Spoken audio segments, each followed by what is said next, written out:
Welcome to Snook's Dream Cars. This is really the dream of Bill Snook and Jeff Snook. And I'm Jeff Snook, my father Bill. Mrs. not being here, but the lucky guy is down in Florida for the winter time. And as you can tell, it's the holiday season here at Snook's Dream Cars. We built this 10,000 square foot facility and opened the museum in early 2002. And it really became of a necessity. We needed a place to store our cars and the collections that my father has acquired over the years. We're starting out here in a reproduction of a 1940 era service station. We've got the old time cash register, we've got the pot-bellied stove, we've got the old radios, and we have what's even a neater part of the collection, and that is a bunch of accessories that you could buy at any service station, gas station in the mid-1940s and up through the 50s. Well, as you walk into the museum from the service station office, we're in the collection area now. And my father, over the years, 40 years, he's been collecting automobilia and all sorts of car things. One of the items my father's been really happy collecting are the cast iron banks, and Texaco and a number of other manufacturers had collections that they started producing them, and it was every year at Christmas time you would buy the next collectible. And they started in 1984, and we have the complete collection from 1984 to current. Some of these have become quite valuable as collectors, as they did not produce very many during the early years of the collectible of these toys. Another collection that my father's been playing with is a Hesse Toy Collection, and they started in 1964 with various collectible toys, and they'd always come out around Christmas time, so Dad could buy one for his kid, and Dad probably played with it also. Another unusual vehicle we have, Santa Claus is off for a ride today in our 1956 Ford Vikki, and this was a car that was found in a junkyard a number of years ago, and we commissioned an individual to chop it up and put it on a club car golf cart chassis. So this becomes a golf cart now. We take it to many of the car shows that we attend. I'm standing in front of the Texaco Collection now. My father has been collecting Texaco items for many years. Someone asked him one time, why Texaco? Why not Citco or Mobil? My father would always reply, two reasons. One is there was always lots and lots of Texaco materials around. Texaco was very prolific in their marketing to their dealership network. The other item he said is, I just like the colors, red with green. Another collection that we have is a whole bunch of Beam Decanters. Beam was a good marketing company and would always try to come up with a way to sell more of their alcohol, and they put them into, in this case, automobiles. So we have our little automobile Beam Decanter collection. Another collection that we've had over the years are Christmas tree ornaments. It's appropriate this time of the year, but we've got lots of Christmas tree ornaments here strung with Christmas lights to let people see what you could do for your Christmas tree.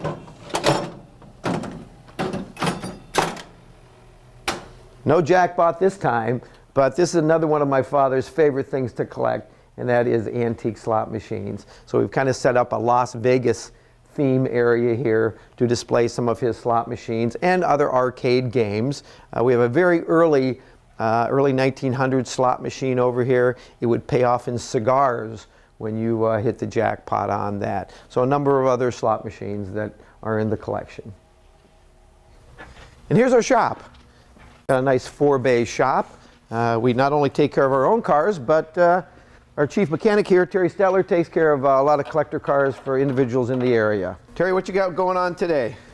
Well, I've got a Porsche 912 engine that we're going to install in this 1956 Porsche 356A, and I'm going through it right now to get it ready for the install. So that's what I'm busy at. We've also got a 1967 Austin Healey 3000 Mark III that we just got through stuffing a rebuilt motor into for a customer, and waiting for that one little part you always need before you can complete the job. When we were building this facility, a friend came in who does large murals and large wall maps and said, hey Jeff, you got a spot I can do a map of the US on. So here's our map of the United States, and we've highlighted all of the racetracks where we go off and do our vintage racing every year. As you can see, we're pretty much on the East Coast, and I've got the rest of my life to work my way on out to the West Coast.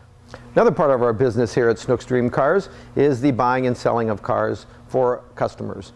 It all started when we had people bring their old cars to us and say, "You guys collect cars, do you want to buy my old car?"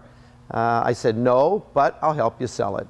And so we do a marketing job for customers. Right now we have a beautiful 2002 Dodge Viper that we are in a process of marketing and selling for an individual. And we have a very nice 1982 Mercedes-Benz that we're selling, with a few more old classics due to come in right after the first of the year. We have approximately 25 cars in the collection. Most of them belong to my father and myself. We have a few customer cars that we also keep in the museum. And here's Terry to tell you about some of these cars. Here we have a 1959 Ford Galaxie 500 Skyliner retractable hardtop. At the time they were comically known as the tub shower because the trunk area looked like a bathtub, and every time you drove them in the rain you got wet. They didn't seal very well, but it's a very interesting car, and it's really fun to watch the top work. There's 19 motors whirring away in there. Really interesting car, and it gets a lot of attention in the museum. This is one of the rarer cars that you'll ever see. It's a Kaiser Darren. It was manufactured in Toledo. They made about 435 of these approximately. It was built in 1954. It has a fiberglass composite body. It's built on a Henry J chassis, and the engine is from the Willys Aero, which is really its undoing in the marketplace. A beautiful styling job by Henry Dutch Darren, but the mechanical package was not enough to compete at the price point this car had to sell at. It's only 90 horsepower, which gave it truly inadequate performance when compared to the XK120 Jaguar, which cost the same amount of money. But still, it's a really pretty car, and this is an extremely low mileage example. There's just over 3,000 miles on this car from new. Here we have a replica kiddie car, pedal car, that we had done to match our Darren. That gets a lot of attention too. People love the small cars. You'll see a couple of those floating around the museum. Here we have an MG TD, 1952 model. It says 53 on the plate. But the T-Series MGs were really the first cars to put America in love with the sports car. GIs came back from the Second World War after having been in Great Britain and driving the MGs. Some of them, officers brought them back with them, and then MG started selling them here through their own dealer network. And when you say sports car to anyone in the United States, MG is the name that comes to mind first, just for the reason of these cars. Here we have one of the really prettiest cars for my money in the collection. This is a 1953 Jaguar XK120 fixed head coupe. This car caused a complete sensation in 1948 when it was introduced at the Earl's Court Motor Show. There was nothing like it available at the price that would offer the performance this car could give. In 1948, this was a true 120 mile an hour automobile, and it set the standard for cars in this price class for performance for a long time. To go faster than this car in 1948, you had to have a Ferrari at twice the price. Here we have one of the, at least in North America, an automotive curiosity. This is a Bmw Isetta 300, commonly known as a bubble car. They only sold a little over 7,000 in North America, but in the rest of the world, and in Germany in particular, they sold hundreds of thousands of these cars. Germany and Europe in general, after World War II, the economy was destroyed, and so people couldn't afford larger transportation. So BMW and Isetta in Italy and a company in France built these under license and sold lots of them. It's a fun little car to drive. It gets lots of attention, but in truth, it's not really capable enough for North American conditions. I've driven this car 40 miles an hour, and that's all the faster I want to go in it. But it's a lot of fun. And here we have a car that probably draws the most attention of any car when you take it out on the road, and that's a 1956 Ford Thunderbird. Truly a beautiful, timeless design, V8 power. It was a little heavy to be considered a true sports car, but this is really the start of what we now know as the personal luxury car market, right here, the Ford Thunderbird. And truly, this car wouldn't exist if it wasn't for the XK120, which came before it. And down here we have a really interesting and very rare example. This is a miniature Thunderbird that was sold through the Ford dealership network in 1955 and 56 as a promotional item. It's electric powered. It uses a modified Ford starter motor for power, and there's a 6-volt battery that hides up under the front here, and you can zip around in it with caution because the brakes are pretty suspect. But it's a really interesting little car, and these are very hard to find. Here we have a little display of some military items. A lot of the smaller items were brought back from Europe and Japan by Bill Snook, items he picked up during his service in the United States Army. The Ford Jeep over here on the left is painted in the markings of a Jeep that he drove whilst in the service. And this vehicle is a Willys built M274 Mule that dates from the 1960s and was used through the Vietnam period semi-successfully as a light infantry transport vehicle. One of the things we didn't want to do is just display our cars in a warehouse. Anyone can put their cars in a barn. So we have period scenes for our vehicles. Behind me here is Bill's Diner, a 1950s scene. And to my left, we have a general store scene that typifies the late 1920s, early 1930s. Here we have the oldest car in the collection. This is a 1920 Ford Model T Doctor's Coupe. Of course, the Model T is probably the most historically significant automobile of all time. It put the United States, certainly, and most of the rest of the world on wheels. Henry's great accomplishment with his Model T. This car has been restored and has its woodwork done in the natural color, which most of them weren't done, but it's really a stunning car and it's really cute.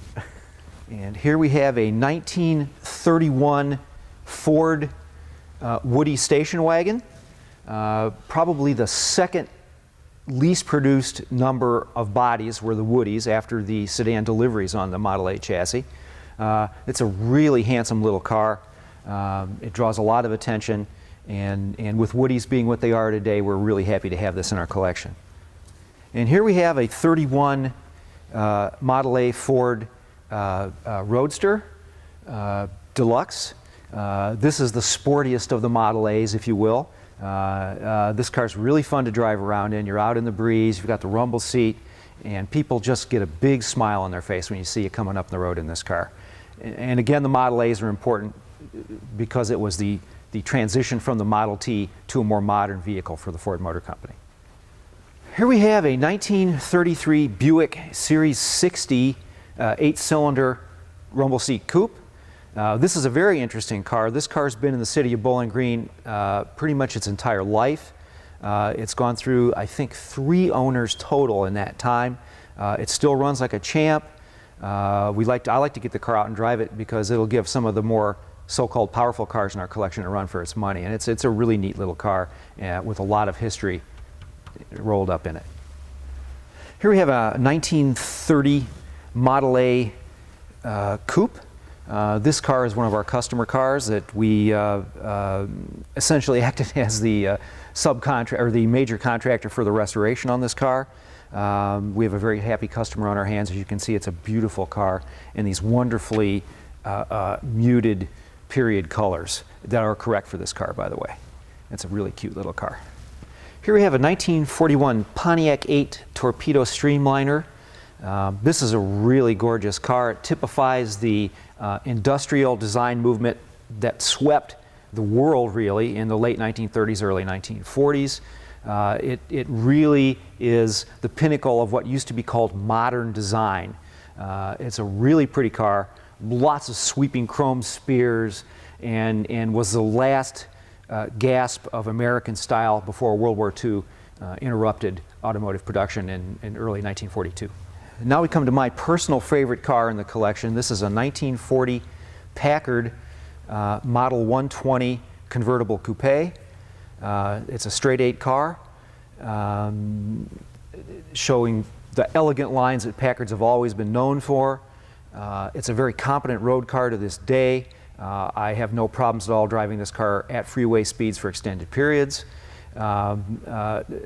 Jeff and his father ran this car in the Great American Race in one of the short segments of it and competed quite successfully with it. It's a really fine road car, and the styling is, to my mind, the pinnacle of American style before World War II. This car's styling lends itself to be used in weddings, which is another service we provide. I've driven this car in any number of weddings, and people really love to leave the church in this fine, elegant old lady here. It's a beautiful car. The cars that I've been discussing now are sitting in front of a representation of downtown Bowling Green in the 1940s. We've compressed reality a little bit, but these are actual businesses and building fronts that were in Bowling Green, and some Cleaver's Jewelry, for example, still exists, and they're still in business in another part of town. But this is kind of what Bowling Green looked like in 1947 or 8 or so. And right now I'm standing next to a 1936 Ford V8 Roadster. This is a really fun little car, and you can tell where the roots of the hot rod movement come from when you drive a flathead Ford V8 from this period. It's a sprightly little car, it's a lot of fun to drive, and it's really pretty too. Here we have a 1933 Cadillac 355C V8 Coupe. This is probably the most elegant car in our collection. This car won a Lions Award a couple years ago at Meadowbrook Hall Concours. This was a complete ground-up restoration on what was the entry-level 8-cylinder Cadillac in 1933, which also happened to be their lowest year of production. This car was originally owned by the heirs to the Kimberly-Clark paper company, and it was a woman's personal car. Imagine that. Wonderful car, gets a lot of attention, and it just has a look that stops people in their tracks. Here we have a 1946 Plymouth Woody station wagon. Another of the really interesting cars in the collection. I always thought that Woody station wagons were among the most elegant of utilitarian vehicles. Jeff uses this car regularly in the summertime, puts 800 to 1,000 miles on it. It's a really pretty car, and as we all know, Woody values are going through the roof, so we're really happy to have this car in the collection. This is a 1960 Studebaker Hawk. This is one of our clients' automobiles that we store the car for them in the winter season.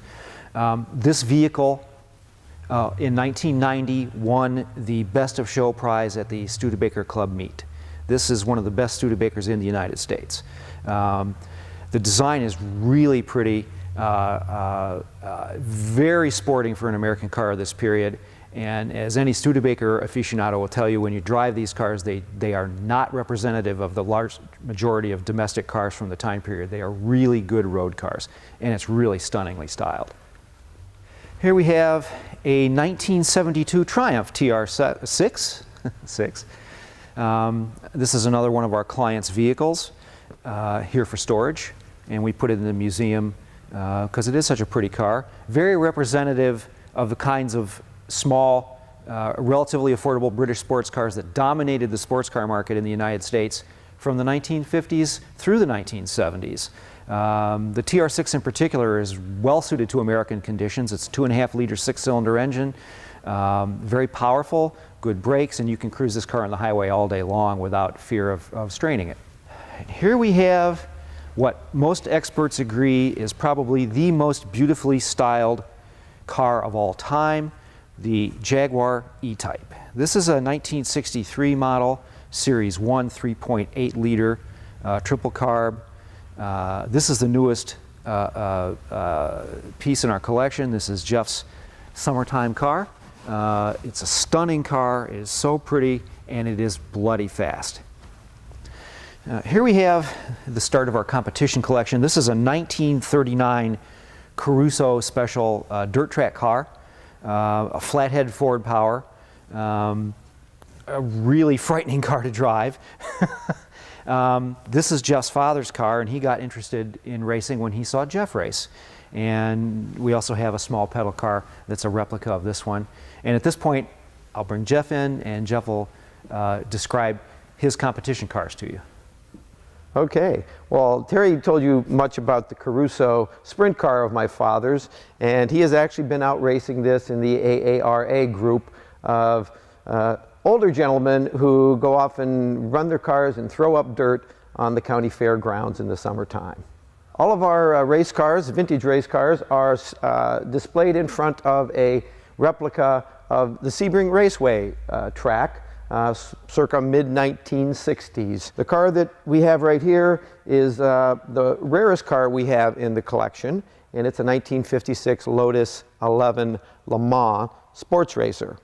It's powered by a 1.5 liter Coventry Climax motor, all aluminum motor, by the way. And this is a space frame car, has no frame per se, but it's built on a series of small tubular bits all welded or brazed together. Lotuses were built and designed by Colin Chapman, who was the founder and owner of Lotus Works. And he was always famous for trying to make his cars as light as possible. In fact, all he wanted them to do was finish the race, and then they could fall apart. This car has been 50 years around, and it hasn't fallen apart too much yet, and we really enjoy taking this car out and racing it. People love seeing it. It's all aluminum body, very, very thin gauge material. Interesting in that it's a right-hand drive car, so it's sometimes a challenge for me to hop out of one car and get into this car and figure out where my gear shifts are. Next we have a 1961 Triumph Tr3. This was my very first vintage race car, so it's my most favorite, and it's the one that I can just hop into anytime and motor around the track and do quite well with it. It's one of the fastest Tr3s in the country. It has been vintage raced for approximately 20 years. I've owned it for about 15 years, and we just have a great time with this car, and try to get it out 2 or 3 times a year at the various racetracks. This particular race car is a 1957 Devon Tr3. Devon was a kit car builder from California who produced bodies in the early 60s that you could plop on any kind of chassis sports cars. This one happens to be on a Triumph Tr3, which is why I thought it was a good car to have since it fit in with my other Tr3. It's got the same chassis drivetrain in it. And it's a very pretty car. Bill Devon designed these cars, modeled them after a Ferrari of the period. And we just love showing it off, and people like to see it cruising around the racetrack. The last race car in the collection is the newest race car in our collection, 1968 Alexis, actually a Russell Alexis, because it was built to supply the Jim Russell Racing School in England at the time with their race cars for their school. And this car is a lay-down seating in it, so you're really right there, one with the car, and your butt's about an inch or so off the ground as you're cruising around the racetracks. But it's a fun car. Formula Fords are just wonderful to drive, and I have a great time with this one. Hello. My name is Charlie. Welcome to Snook's Dream Cars. Bill and Jeff asked me to tell you a little bit about the Automobile Museum. Their love for cars began when Jeff was 16, and they restored a Model A Ford together. Their collection has grown, and the beautiful cars are now displayed for you to enjoy. Well, we hope you come and visit us at Snook's Dream Cars, and you can hear more what Charlie would have to tell you about the wonderful collections that we've had here at Snook's Dream Cars. We are located conveniently right off of I-75, about an hour and a half south of Detroit, 2 hours north of Columbus, Ohio, and 2 hours west of Cleveland. We're open just about every day of the year, 11 to 4, and would welcome you to come and visit us.